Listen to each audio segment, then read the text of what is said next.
Buenas tardes a todos, les agradezco mucho un sábado más estar aquí conmigo. Espero que hayan tenido una linda semana. Les doy la bienvenida a todos los que nos ven a través de Zoom y también a todos los que nos ven a través de Facebook, como también a todos los que nos puedan ver a través de nuestro canal, ¿no? En YouTube. Recuerden seguirnos, Dudas Bíblicas, y suscribirse, dejar allí sus comentarios y dar sus me gusta. Vamos entonces a iniciar con una oración, así que les pido que por favor cerremos nuestros ojos y vamos a orar. Oremos. Amante Padre que moras en lo alto y sublime de los cielos, Señor, quiero darte muchas gracias, Dios, por este día que nos das. Quiero darte muchas gracias, Señor Jesús, por el privilegio que nos das de estudiar tu palabra.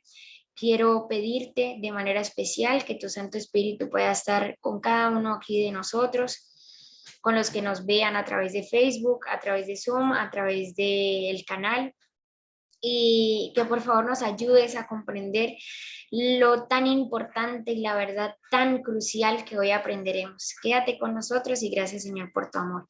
En el nombre de Cristo Jesús, amén.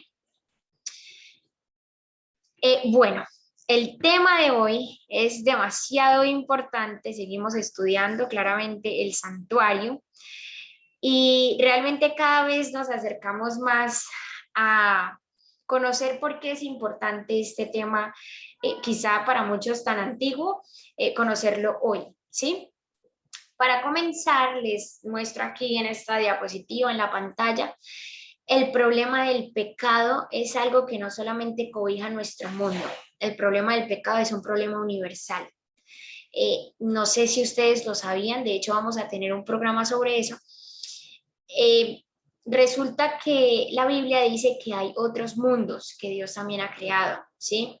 Y como spoiler les digo, los extraterrestres, los famosos ovnis, no son creación de Dios. Y ustedes dirán, uy, ¿cómo así? Bueno, tranquilos, eso algún día lo estudiaremos también y va a ser también un tema muy fascinante. Entonces, como les venía diciendo, pues la Biblia dice que hay muchos mundos que Dios ha creado y esos mundos no conocen el pecado, no cayeron más bien porque de conocerlo resulta que nosotros somos como un libro de texto para ellos, ¿no? Entonces el problema del pecado es universal y como es universal, Dios también le da una solución universal, ¿sí? Algo que con lo que nosotros hemos vivido pues mucho y hemos escuchado mucho es acerca de la muerte de Jesús.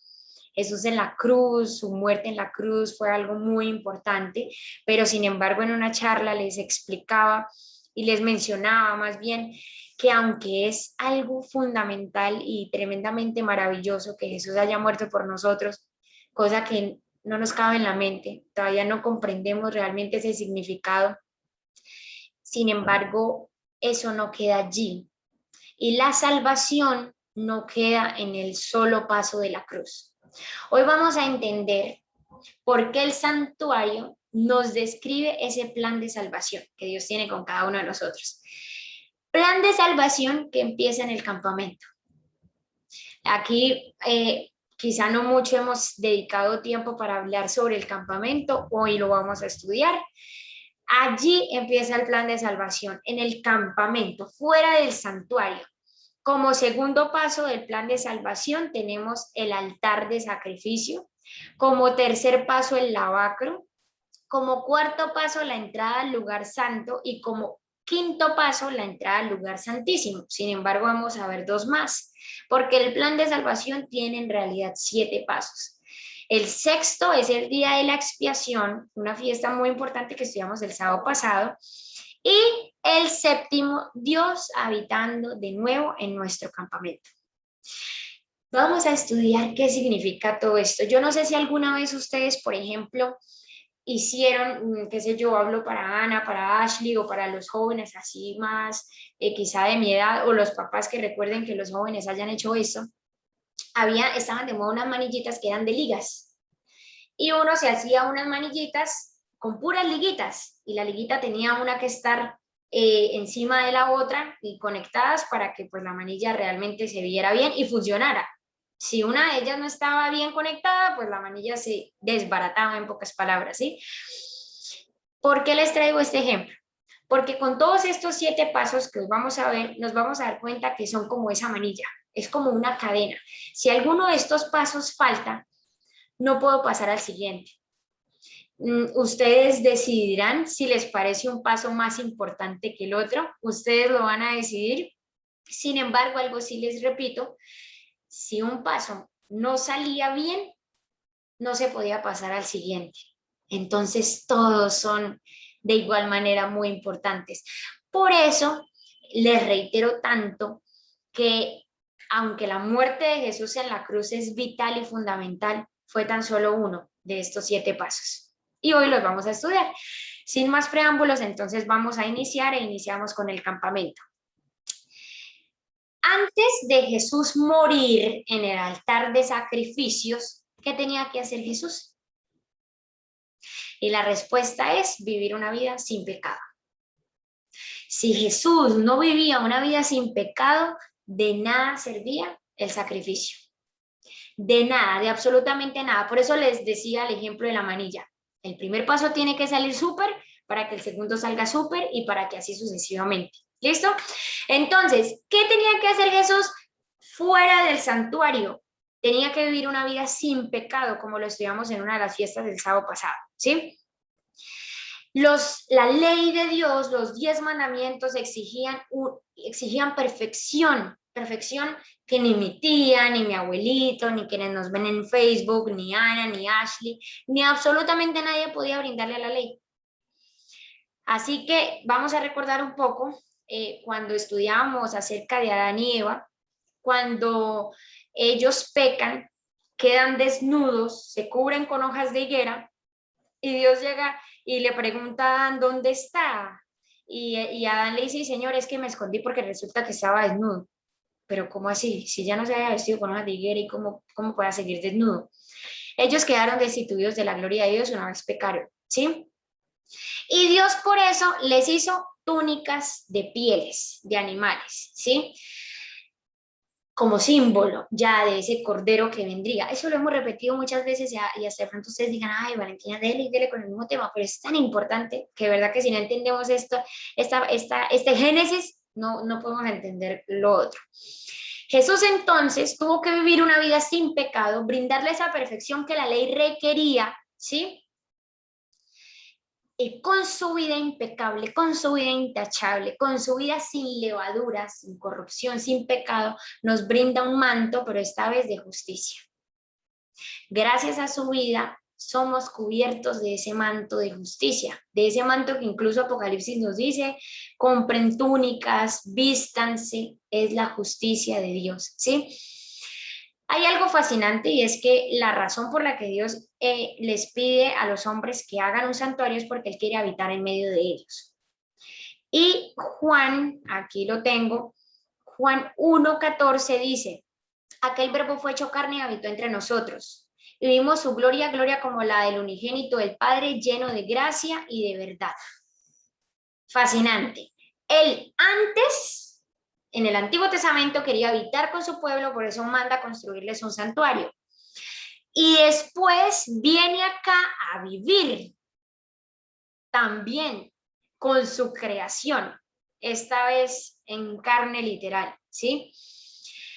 Y vean lo fascinante que nosotros estudiamos en el libro de Mateo, Emmanuel es traducido como Dios con nosotros. Eso siempre ha querido Dios, siempre Dios ha querido vivir con nosotros, es fascinante. Entonces, Él debía vivir en este campamento, en esta tierra, y vivir una vida sin pecado para entrar al paso 2, ¿sí?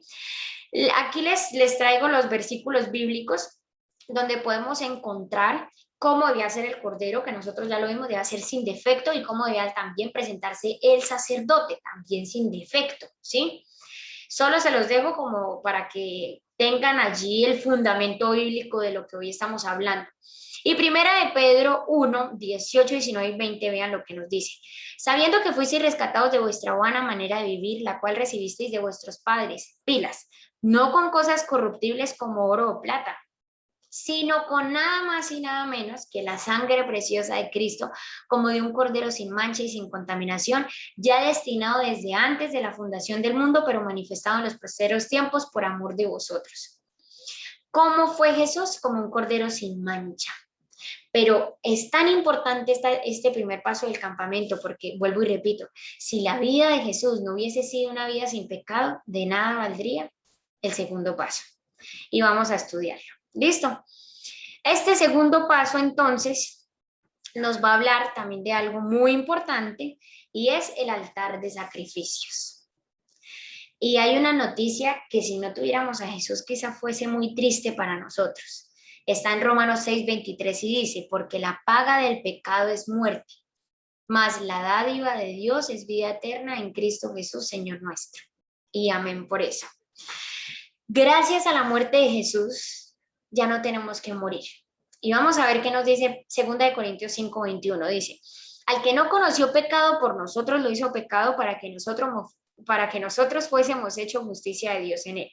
Así como en el Antiguo Testamento, yo no moría, sino moría un corderito en mi lugar, de la misma manera hoy en día ya no morimos nosotros, porque Jesús murió en nuestro lugar. Juan 3:16 dice, porque de tal manera amó Dios al mundo que ha dado a su Hijo unigénito, para que todo aquel que en él cree no se pierda, mas tenga vida eterna. ¿Por quién murió Jesús? Por todos, por toda la humanidad. Por toda la humanidad murió Jesús. Nos lo dice también Hebreos 2:9. Pero vemos a aquel que fue hecho un poco menor que los ángeles, a Jesús, coronado de gloria y de honra a causa del padecimiento de la muerte, para que por la gracia de Dios gustase la muerte por todos. ¿Por quién murió Jesús? Por todos, absolutamente por todos. Y aquí les pongo otros 2 versículos para que también pues puedan irlos a buscar con tiempito, y en esos versículos también van a encontrar que se repite que Jesús murió por todos, ¿sí? Así que en conclusión de estas 2 fases, debemos recordar que la vida Jesús la vive para nosotros recibir un manto de justicia que no teníamos, por todos, para todos vive Jesús, y muere también por todos. ¿Y por qué Valentina hace tanto énfasis en esto? Bueno, ya lo vamos a ver. Tercer paso, lavacro. Entonces, veamos, el primer paso, vida perfecta, segundo paso, muerte, y el tercer paso, ¿qué creerían que pasa allí? Jesús resucita. Pero vamos a ver cómo el lavacro tiene que ver con la resurrección de Jesús, ¿no? Porque no me lo voy a inventar, no me lo estoy inventando, todo tiene fundamento bíblico. Así como el sacerdote debía lavarse antes de entrar al lugar santo, Jesús también debía lavarse antes de entrar al lugar santo, que es la próxima etapa que vamos a estudiar. ¿Qué nos dice Tito 3:4-5? Dice, pero cuando se manifestó la bondad de Dios nuestro Salvador y su amor para con los hombres, nos salvó, no por obras de justicia que nosotros hubiéramos hecho, sino por su misericordia, porque Él nos salva por gracia, ¿sí? Por el lavamiento, lavacro, ¿cierto? De la regeneración y por la renovación en el Espíritu Santo. ¿Y qué significa eso de regeneración?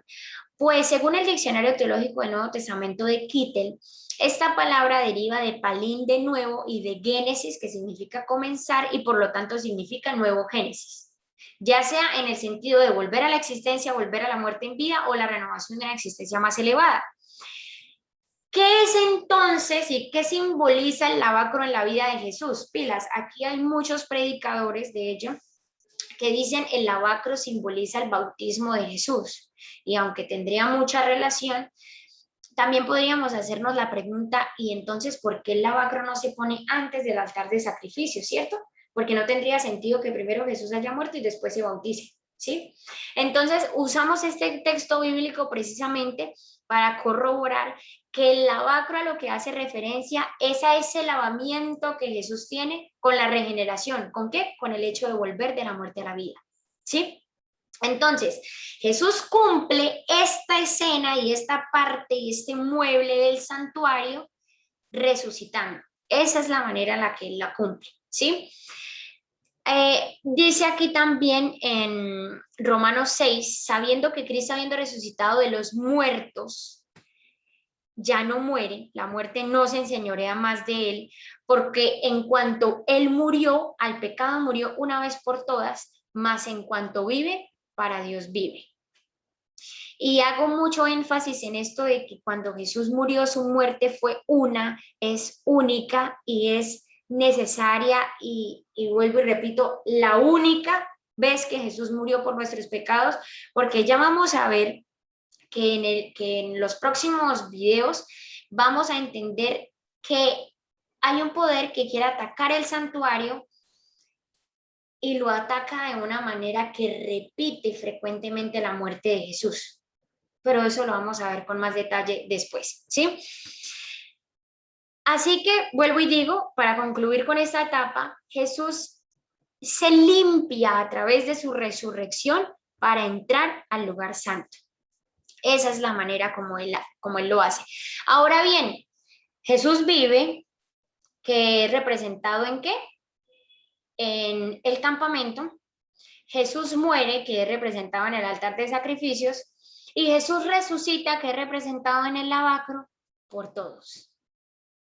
Por todos lo hace. Ya vamos a ver cuál es ese énfasis que yo hago en esto de por todos. Les hago una pregunta y aquí es donde pueden prender sus micrófonos rápidamente y darme un sí o un no por respuesta. ¿Perdonó Jesús los pecados en la cruz? Sí. Sí.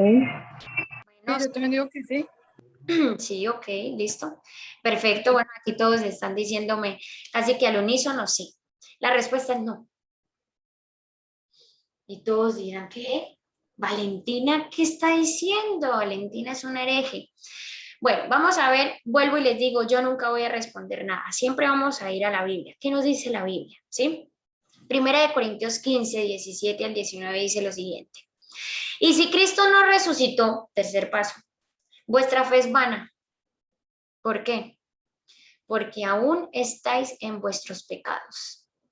Entonces también los que durmieron en Cristo perecieron. Si en esta vida solamente esperamos en Cristo, somos los más dignos de conmiseración de todos los hombres.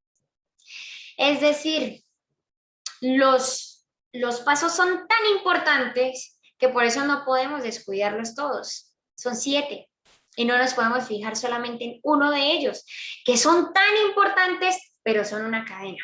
Y el uno sigue al otro, el uno me lleva al otro, ¿sí? Ahora no me entiendan mal. Aunque Jesús no perdonó en el estricto sentido de la palabra los pecados de todos en la cruz, Jesús sí hizo provisión. Y es muy diferente.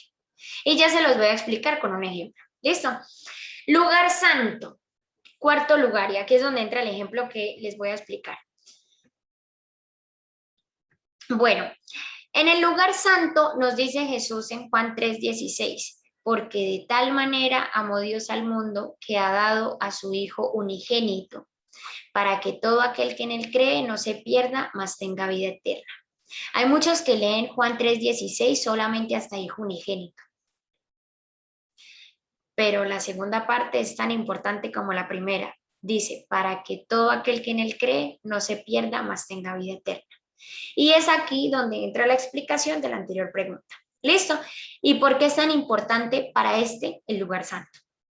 Que es de hecho algo que Jesús está haciendo hoy en día. Entonces, Ana, Jesús esto lo está haciendo hoy en día, ¿sí? Pero no está aquí. Y ya voy a explicar dónde está. Esto, sin embargo, esta actividad él la sigue haciendo.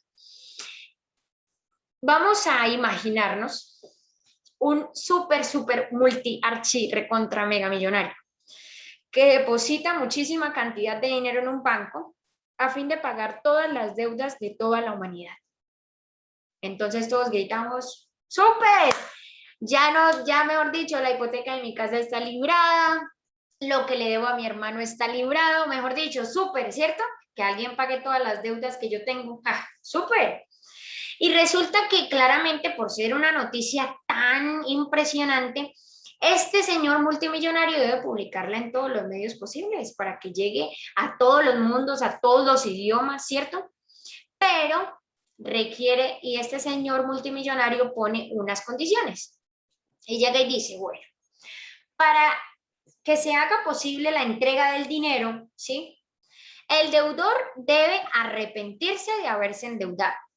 Debe tener fe en que la noticia sea cierta, no debe endeudarse más y aparte de eso debe reclamar el dinero. Y entonces nosotros diríamos, bueno, está fácil. No, muy chévere, claro que sí. Venga pues, y vamos al banco y reclamamos el dinerito y ya no tenemos deudas. Y pilas porque esto tan solo es un simbolismo de lo que voy a explicar. Primera de Juan 2 nos dice lo siguiente: hijitos míos, estas cosas les escribo para que no pequen, para que no pequen.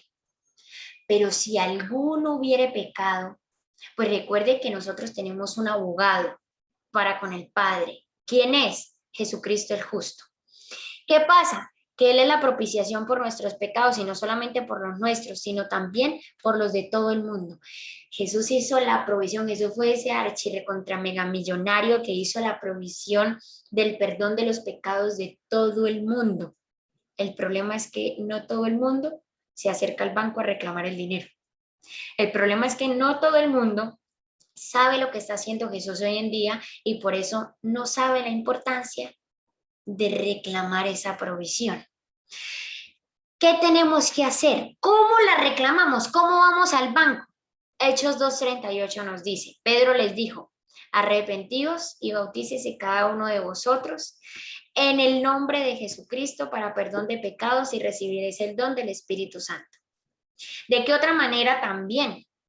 Primera de Juan 1:9 dice, si confesamos nuestros pecados, Él es fiel y justo para perdonar nuestros pecados y limpiarnos de toda maldad. ¿Qué tenemos entonces que hacer? Y aquí les pongo otros 2 versículos que también son muy importantes, pero se los resumo en estos 4 pasos. Primero, debemos arrepentirnos y bautizarnos. Debemos confesar nuestros pecados y apartarnos, porque es muy importante. A veces los confesamos y no nos apartamos. Tercero, tener fe en Jesús.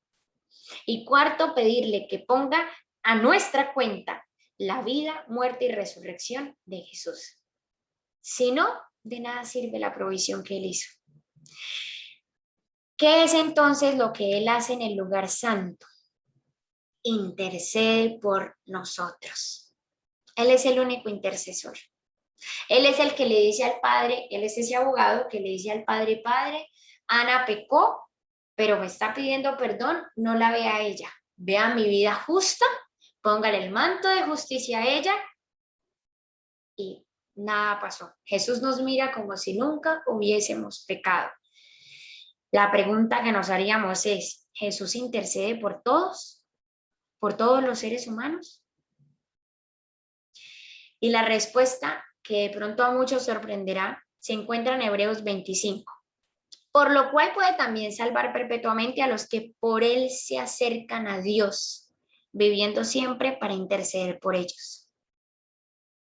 ¿Por quiénes intercede Jesús? Por los que por Él se acercan a Dios. Entonces, ¿sí ven?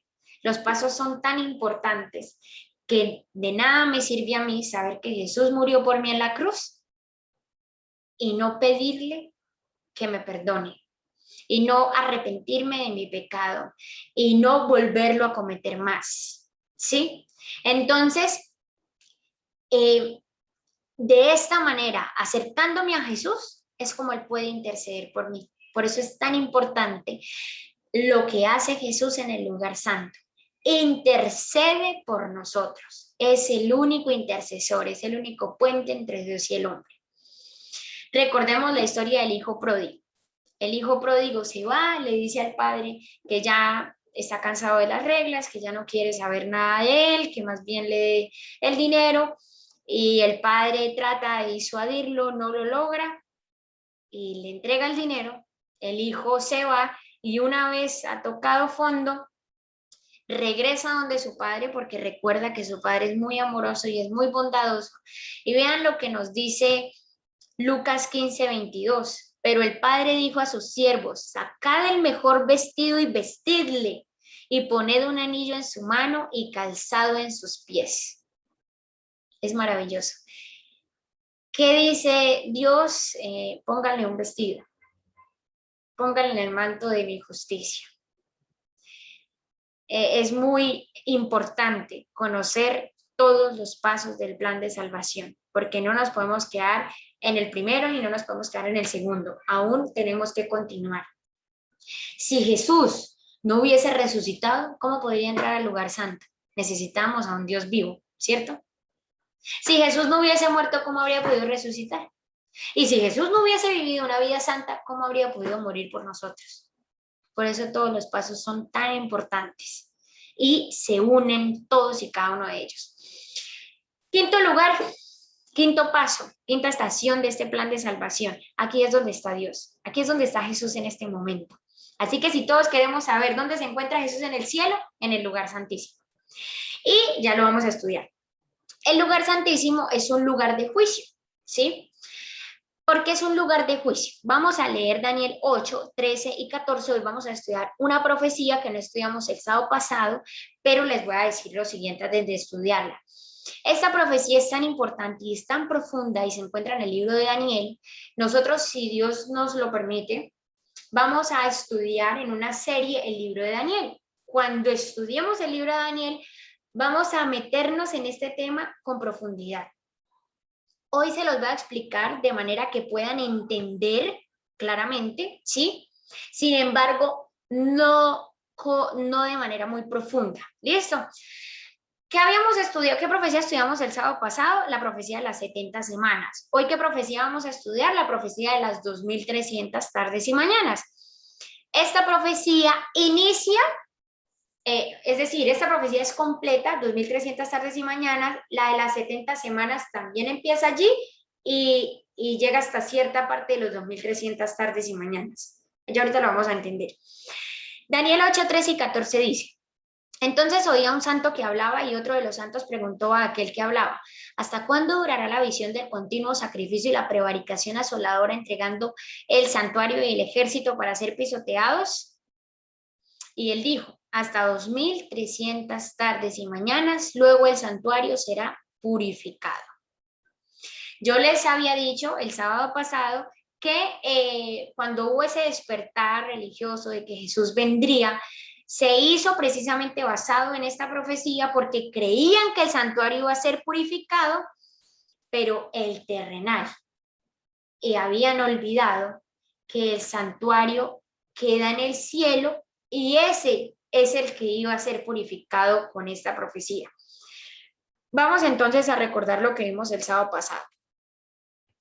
En primer lugar, debemos recordar que el primer paso que nosotros estudiamos fue que con la orden de edificar Jerusalén, que se dio en el año 457, arrancan las 70 semanas y arranca también los 2300 días, ¿sí? Bueno, las 2300 tardes y mañanas. Eso fue en el año 457.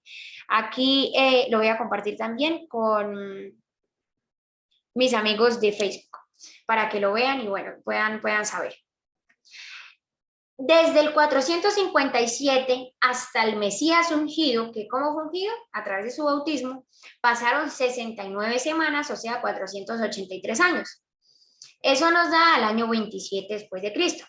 Después debía pasar una semana, o sea, 7 años, pero a mitad de esta semana, nos dice la Biblia, se haría cesar el sacrificio y la ofrenda con la muerte de Jesús. Y después de esa semana, o sea, esos 7 años, moriría Esteban en el año 34 después de Cristo y hasta allí llegarían las 70 semanas que eran determinadas sobre el pueblo judío. ¿Dónde se encuentra eso? También en Daniel 9:24, ¿sí? Ahora bien, para entender la profecía de las 2300 tardes y mañanas, tenemos que saber qué son tardes y qué son mañanas. ¿Cómo así que 2300 tardes y mañanas? Y nos vamos a ir a Génesis 1, que dice: y llamó Dios a la luz día y a las tinieblas llamó noche, y fue la tarde y la mañana un día, y llamó Dios a la expansión de los cielos y fue la tarde y la mañana el día segundo. Así que, ¿cómo dice la Biblia que es un día? El día está compuesto de tarde y mañana. Así que estas 2000, y bueno, según el Ezequiel 4:6, recordemos que la profecía la debemos interpretar por el principio de día por año, ¿sí? Ahora bien, estas 2300 tardes y mañanas a lo que hace referencia es a 2300 días. Pero si usamos Ezequiel 4:6, donde usamos el principio de día por año, Esos 2.300 días serían 2.300 años. Vamos bien hasta acá. Ahora bien, 483 años y 7 años, ¿cuánto nos da? 490 años. Listo, no hay problema con eso, eso lo estudiamos el sábado pasado. Ahora, esos 2.300 años que abarcan la profecía de las 70 semanas, tendríamos que restarle esos 490 años que ya pasaron de la profecía de las 70 semanas. ¿Cuánto nos da eso? 1.810 años. Ahora bien, si esos 490 años terminaron en el año 34 después de Cristo con la muerte de Esteban, pues tendríamos que sumarle a esos 34 años los 1.800 años, los 1.810 años que nos dio de la resta anterior que hicimos. ¿Y cuánto nos da eso? El año 1844 después de Cristo. ¿Cuándo sucedía el día de la expiación? Eso lo estudiamos el sábado pasado. El día de la expiación sucedía el día 10 del mes Tishri. Que recuerden este calendario, lo tenemos que pasar a nuestro calendario que es el gregoriano y nos da el día 22 de octubre de 1844. Ahora bien, muchos dicen, bueno, ¿cómo así que el santuario celestial debía ser purificado? Pero si el santuario celestial no necesita purificarse, ¿cómo me va a decir esa herejía, Valentina? Si el santuario celestial no tiene pecado, ¿purificarse de qué? Les doy la respuesta. Debe purificarse de los registros de nuestros pecados. Así como una vez al año el pueblo de Israel debía limpiar el santuario y esa cortina que quedaba llena de sangre de un año de estar ellos esparciendo la sangre allí de las víctimas, de la misma manera, también en el santuario celestial queda el registro de todas nuestras acciones. Sean buenas, sean malas, bueno, etcétera. Allí queda el registro de nuestros pecados, perdón, y por eso es necesario purificar el santuario. Hebreos 9:23 dice, fue pues necesario que las figuras de las cosas celestiales fuesen purificadas así, pero las cosas celestiales mismas con mejores sacrificios que estos. Claro, aquí era con muerte de animales. En el cielo fue nada más y nada menos que la muerte de Jesús lo que purificó, con lo que se iba a purificar realmente ese santuario. Así que aquí, de manera resumida, ya les pongo en un cuadrito que esas 2.300 tardes y mañanas, como aquí ustedes lo pueden ver, abarca desde la orden de edificar Jerusalén hasta el 22 de octubre de 1844, desde aquí hasta acá. Eso significa que la profecía de las 2.300 tardes y mañanas contiene la de las 70 semanas. Y si no entendieron muy bien, tienen que volver a ver el video pasado donde hablamos de la profecía de las 70 semanas. Ya la de las 2.300 tardes y mañanas es como más cuestión de matemática, ¿cierto? Ahora bien, si nosotros aquí tenemos que en 1844 empieza el juicio, aquí ya entramos a una sección de preguntas, donde pueden abrir sus micrófonos rápidamente y responder súper rápido lo que les iré preguntando, ¿ok? Vamos a saber que este juicio comienza con la primera persona que vivió en este planeta Tierra llamada Adán. Con esa primera persona inició el juicio, ¿sí? Y es algo muy interesante porque a pesar de que Jesús en este momento se encuentra en el lugar santísimo, les quiero decir que también hace las funciones del lugar santo. Es decir, aunque Jesús está haciendo un juicio desde ya, que consta en escribir todas esas acciones que nosotros tenemos y ver si realmente, bueno, ya lo voy a explicar, fueron buenas o no lo fueron, si él, a pesar de hacer ese juicio, también sigue intercediendo por nosotros. Es decir, es la función del lugar santo con la función del lugar santísimo incluidas, lo que él está haciendo ahorita. Sin embargo, en el lugar donde él está es en el lugar santísimo. Y la pregunta que nos podríamos hacer es, bueno, Valentina, ¿y qué más nos falta, no? Porque ya Jesús está en el lugar santísimo, ¿se va a quedar ahí por siempre? Por eso es necesario ver las dos próximas etapas de este precioso plan de salvación que Dios tiene, ¿no? Ahora bien, todos los arrepentimientos, ¿creen ustedes que son verdaderos? ¿Qué piensan? Todos los No. arrepentimientos, ¿no? Bien, exactamente como dice Ashley, no todos los arrepentimientos son verdaderos. Por eso es necesario hacer un juicio para revelar cuáles son verdaderos y para revelar cuáles no.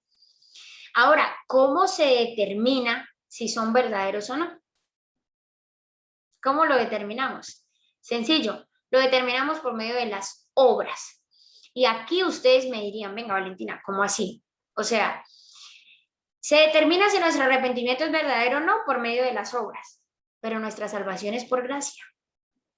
Y claro, muy bien, nuestra salvación es por gracia, eso se encuentra en Efesios 2, 8 y 9, pero la Biblia también dice que somos juzgados por obras, en Romanos 2, 6. Y entonces, exactamente, esa es la manera como Dios puede ver si realmente nuestro arrepentimiento fue genuino, fue verdadero, ¿sí? A través de nuestras obras. Los invito a leer Hebreos 11. En Hebreos 11 es el capítulo por excelencia de la fe y hay algo muy particular y es que, por ejemplo, mencionan a Noé. Dice, Noé fue advertido por la fe, Noé fue advertido de las cosas que iban a pasar y enseguida construyó un arca, ¿sí? Si creemos que la fe es sola, de hecho Santiago, si no estoy mal, también nos dice, la fe se muestra por las obras. Si creemos que la fe es sola, Noé habría dicho, Señor, gracias por esta revelación que me has dado en Jesús, amén. Y no construye ningún arca. Entonces, ¿sí ven? Es decir, nuestro arrepentimiento se determina si es verdadero conforme a nuestras obras. Por sus frutos los conoceréis, dice Jesús. Y hay algo muy interesante y es que nosotros debemos dejar, o sea, tenemos que tener una diferencia y comprender que no es sentir tristeza por las consecuencias del pecado, sino por el pecado mismo. Eso a mí me parece realmente wow, ¿sí? Porque uno muchas veces siente tristeza y le da de todo, pero por lo que viví después de hacer el pecado y no por el pecado mismo. Incluso si me diera la oportunidad de volver a pecar, lo volvería a hacer. Entonces, qué tremendo es eso, ¿no? Debemos saber si realmente estoy triste por mi pecado o por las consecuencias de él. Una reforma en la vida es un verdadero arrepentimiento. Y en el Salmo 51, se los dejo también de tarea para que lo lean. De hecho, por favor, al final me recuerden la tarea que vamos a tener para esta semana. Y este Salmo 51 nos dice Jesús, nos dice David, que él le pide a Dios no solo que no perdone, sino que también lo transforme, sino que también le ayude a enseñar a otros. Ese es el verdadero arrepentimiento, ¿sí? ¿Quiénes son juzgados? ¿Quiénes son juzgados? Y aquí quizá se pueden despertar muchas dudas, ¿no? Nosotros, Dios lo permita, vamos a tener un programa donde esto se profundice mucho más. ¿Listo? Y si es posible, en esta misma serie del santuario. ¿Quiénes son juzgados? Los que profesaron en algún momento el nombre de Jesús. Y allí les dejo el texto bíblico. Fascinante. ¿Sí? ¿Por qué ellos? Porque Jesús, que va a ir con ellos en las nubes de los cielos, dice la Biblia, y que va a vivir con ellos, debe dejar súper claro y debe demostrar que realmente ellos son los que deben ir con él en las nubes de los cielos a vivir con él. Ahora, la pregunta es, ¿para qué Dios tiene que hacer un juicio si se supone que Él sabe todo? Es como ilógico, ¿no? Pues un Dios que sabe todo, pues ¿para qué hace un juicio? Diría uno, ¿no? Como les dije al principio, este juicio no es solamente, el problema del pecado no es solamente de este mundo, es un problema universal. Y recuerden que así como hay trigo, hay cizaña. Así como hay vírgenes sinceras, hay vírgenes fatuas. Y ambas esperan a Jesús. Ambas profesan el nombre de Jesús. Pero Jesús tiene que hacer un juicio. Vean lo que dice Mateo 7, 22 y 23. Muchos me dirán en aquel día, Señor, Señor, ¿no profetizamos en tu nombre y en tu nombre echamos fuera demonios y en tu nombre hicimos muchos milagros? Y entonces les declararé, nunca os conocí, apartados de mí, hacedores de maldad. ¿Profesan el nombre de Jesús? Sí. Entonces Jesús tiene que hacer un juicio sobre ellos. Porque al parecer, aunque profesan el nombre de Jesús, no son lo que profesan. No viven lo que profesan. Qué tremendo eso, ¿no? ¿Es posible que Dios revoque su perdón? Aquí quiero escucharlos. ¿Es posible que después de yo haber recibido el perdón de Dios, Dios lo revoque? ¿Sí o no? Yo creo que sí. Ana dice, Yo creo que no. mi mamá dice, yo creo que no. Bueno, vamos entonces a verlo de acuerdo a la Biblia, ¿sí? Resulta que hay una historia muy fascinante que también se las dejo de tarea para los que deseen. ¿Es posible que Dios revoque su perdón? La respuesta es sí, sí es posible. Y esto es una de las cosas que a mí me dejó impactada. Mateo 18 nos cuenta una historia de un siervo que le debía muchísimo a su señor. El señor al final lo perdonó y le dijo, bueno, yo lo voy a perdonar, váyase, ¿sí? Por aquí Liam nos respondió que no era posible que Dios revocara su perdón. Bueno, que todo lo basamos en la Biblia. Entonces, Mateo 18 nos dice, y Liam y todos los que nos ven, nos cuenta la historia de este siervo y entonces después de haberlo perdonado, el siervo se encuentra a un deudor de él. Y llega y lo ahorca y le dice, usted me tiene que pagar y me tiene que pagar. Y era una mínima cantidad, ¿sí? Referente a lo que él le debía al rey.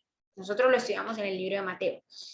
Y resulta que el rey, los siervos le dicen al rey, venga, resulta que ese señor que usted perdonó, rey, casi que mata a un deudor que él tiene e incluso lo echa a la cárcel.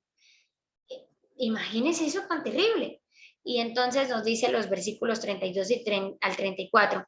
Entonces llamándolo su señor, pues el rey, le dice, siervo malvado, toda aquella deuda te perdoné porque me rogaste, ¿no debías tú también tener misericordia de tu consiervo como yo tuve misericordia de ti? Entonces su señor enojado le entregó a los verdugos hasta que pagase todo lo que debía. ¿Se puede revocar Dios su perdón? Sí, no por algo que Dios haga, sino por algo que nosotros hagamos. Esto es algo que espero, todas estas preguntas, estudiarlas con mayor profundidad más adelante. Ahora bien, el día de la expiación, sexto paso, ya nos vamos acercando al final. Nosotros debemos recordar lo que sucedía ese día, en esa fiesta. Recuerden que el macho cabrío se dejaba solo en el desierto para que muriera allí. Eso hace referencia a Satanás, quien es el originador del pecado. Dios sobre él pondrá todo el registro de todos los pecados y durará 1000 años, nos dice Apocalipsis 20. Satanás allí atado, solo, reflexionando sobre todo lo que hizo, sobre todo lo que generó su mal y terrible gobierno, el haberse desviado de lo que Dios quería. Y después de estos 1000 años, dice la Biblia, desciende la nueva Jerusalén, desciende también fuego que consume a Satanás y a los pecadores. Y no solamente el santuario esta vez queda purificado, como sucedía en el día de la expiación, sino que también el universo entero queda completamente limpio. ¿Ha pasado? Esto aún no ha pasado. Esto está en el futuro, ¿sí? Finalmente, el séptimo y último paso, Dios habita en su campamento de nuevo, ¿sí? Y hay algo muy fascinante, se encuentra en el libro de,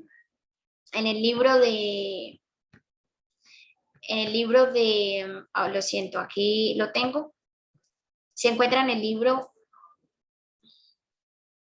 qué pena con la demora, se encuentra en el libro de Apocalipsis 21, versículos 2 y 3, dice, Y yo, Juan, vi la santa ciudad, la nueva Jerusalén, descender del cielo de Dios, dispuesta como una esposa ataviada para su marido, y oí una gran voz del cielo que decía, he aquí el tabernáculo de Dios con los hombres, y él morará con ellos, y ellos serán su pueblo, y Dios mismo estará con ellos como su Dios. Esto es una promesa maravillosa. Dios promete vivir de nuevo con los hombres, así como Él lo hizo en el Antiguo Testamento a través del santuario, así como Jesús lo hizo acá, Él en el futuro también se ve viviendo con su pueblo. La palabra que utiliza aquí en tabernáculo es la palabra skene, en griego, ¿sí? El sustantivo de esta palabra, obviamente. Y la palabra también es usada en Juan 1:14, que ya nosotros lo hemos leído en diapositivas anteriores, y aquel verbo fue hecho carne y habitó entre nosotros, lleno de gracia y de verdad. La palabra que se usa para habitó es eskenó. ¿Qué significa eso? Es algo así como poner el tabernáculo en verbo. Es algo así como aquel verbo tabernaculó entre nosotros. Entonces es fascinante porque Dios lo hizo en el Antiguo Testamento, lo hizo con Jesús y lo quiere de nuevo hacer cuando esté con su pueblo reunido. La Nueva Jerusalén, así es como se va a llamar la ciudad de Dios. Hay algo muy interesante que aprendí esta semana y es que también recibirá otro nombre. Ezequiel 48 nos dice, y el nombre de la ciudad desde aquel día será Jehová Sama. ¿Y si saben qué significa Jehová Sama? Significa Dios está allí. La Nueva Jerusalén también tiene este nombre. Dios está allí. Fascinante porque Dios va a vivir con su pueblo. Y así es como se concluye el plan de salvación. Ningún paso, quizá pienso yo, es más importante que otro. Todos los pasos son tan importantes y tan de vital importancia, lo repito, que si el uno no salía bien, el otro no se podía dar. Y es una cadena en la que todos se complementan. Por eso no nos podemos quedar en la maravillosa muerte de Jesús, que aunque es lo más hermoso, yo creo que Él ha hecho por nosotros, Él sigue haciendo muchas obras tan importantes y tan fundamentales como la de su muerte en la cruz. Los espero el próximo sábado con un nuevo tema.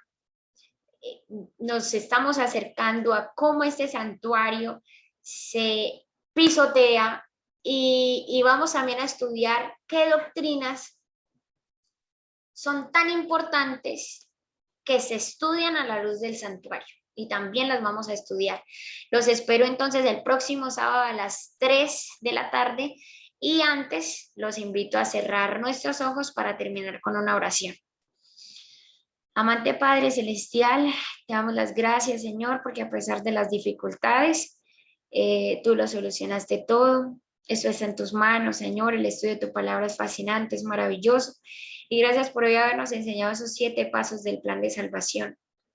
Quizás solamente sabemos uno, que es tu muerte en la cruz, pero es tan solo uno de toda esa maravillosa cadena que tú tienes, donde escribes paso a paso cómo das cada paso en esta tierra y en el cielo para salvarnos a nosotros. Gracias por ser un Dios tan creativo, tan detallista, tan fascinante, Señor. Gracias. Quédate con cada uno de nosotros, acompáñanos, responde aquellas peticiones que hay en cada uno de nuestros corazones. Tú las conoces y gracias por haber estado a nuestro lado, Dios. En el nombre de Jesús, amén.